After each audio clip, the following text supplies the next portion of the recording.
লেখাটি পড়তে গিয়ে খুশিতে কান্না চলে আসলো। আশা করি আপনারাও পুরো ঘটনাটি শুনবেন। জান্নাতীরা নিজ নিজ গ্রহে অবস্থান করবেন। এমন সময় দরজায় কেউ কড়া নাড়বে। দরজা খুলে দেখবে একজন ফেরেশতা দাঁড়িয়ে। তিনি বলবেন, চলো আল্লাহ সুবহানাহু ওয়া তাআলার সাথে দেখা করে আসি। তিনি তখন খুব উল্লাসিত হয়ে বের হয়ে এসে দেখবেন খুব সুন্দর একটা বাহন তার জন্য প্রস্তুত। বাহন ছুটে চলবে খুব বিস্তৃত নয় ভারী মাঠ দিয়ে, যা স্বর্ণ আর মণিমুক্তা খচিত পিলারে সাজানো।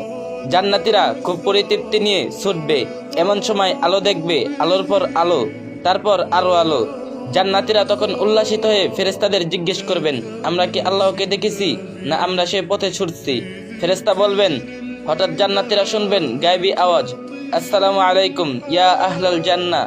আল্লাহ সুবহানাহু ওয়া তাআলা স্বয়ং সালাম দিচ্ছেন জান্নাতীদের। খুব আবেগময় হবে সেই মুহূর্তটা। আল্লাহু আকবার। আল্লাহ সুবহানাহু ওয়া তাআলার সালামের জবাবে তখন জান্নাতীরা বলবেন, আল্লাহুম্মা আনতাস সালাম ওয়া মিনকাস সালাম তাবারাকতা ইয়া জাল জালালি ওয়াল ইকরাম। হে আল্লাহ, আপনি শান্তিময় এবং আপনার হাতেই শান্তি উচ্চারিত হয়।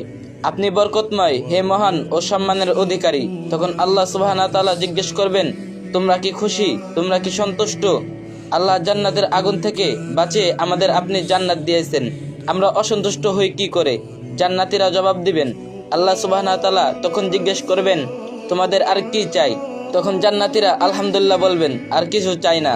না না, আজ তো দেয়ার দিন, আমি আরো দেব, বলো কি চাই?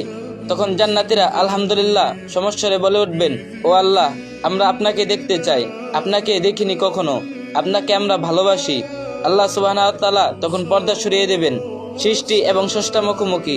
চোখ বন্ধ করে একটু চিন্তা করুন, সারা জীবন দুনিয়াতে যাকে ডেকেছেন, যাকে না দেখে চোখ দুটো অজর ধরে কেঁদেছেন, কাউকে না বলা আপনার একান্ত কথাগুলো যাকে বলেছেন, খুব বিপদে কেউ নেই পাশে, কেঁদে কেঁদে যাকে বলেছিলেন, পকেট ফাঁকা, ঘরে খাবার নেই, অনিশ্চিত উৎসব থেকে খাবারের ব্যবস্থা যিনি করেছেন, কত চাওয়া মাকে বলেননি, বাবাকেও না, রাতের আধারে কেঁদে কেঁদে যাকে বলেছিলেন, কত অপরাধ করেছি কেউ দেখেনি, একজন দেখছেন কিন্তু গোপনে রেখেছেন, বারবার ভুল করেছি, যিনি মাফ করে দিয়েছেন, অদৃশ্য ইশারায় সাবধান করেছেন। মমতাময়ী মা, আমাদের আদরের সন্তান, প্রিয়তমা স্ত্রীর ভালোবাসা দিয়ে অদৃশ্য ভালোবাসায় আমাকে যিনি ভালোবেসেছেন সবচেয়ে বেশি, সবচেয়ে আপন, সুমহান সেই প্রতিপালকের মুখোমুখি। সাহাবীদের প্রশ্নের জবাবে নবীজি বলেছেন, পৃথিবীতে আমরা যেমন চাঁদকে স্পষ্ট দেখি, আমরা আল্লাহ সুবহানাহু ওয়া তাআলাকে তেমনই দেখব ইনশাআল্লাহ। এই জান্নাতের সবচেয়ে বড় নিয়ামত। ইয়া আল্লাহ, স্বল্প সংখ্যক তালিকায় আমাদের নামটা যোগ করে দিন, আমিন। আর ভিডিওটা একটা শেয়ার করে দিন, আপনার কারণে আরেকজনও শুনতে পারবে। আর যে যত পারেন বেশি বেশি কপি লিঙ্ক করে দিন।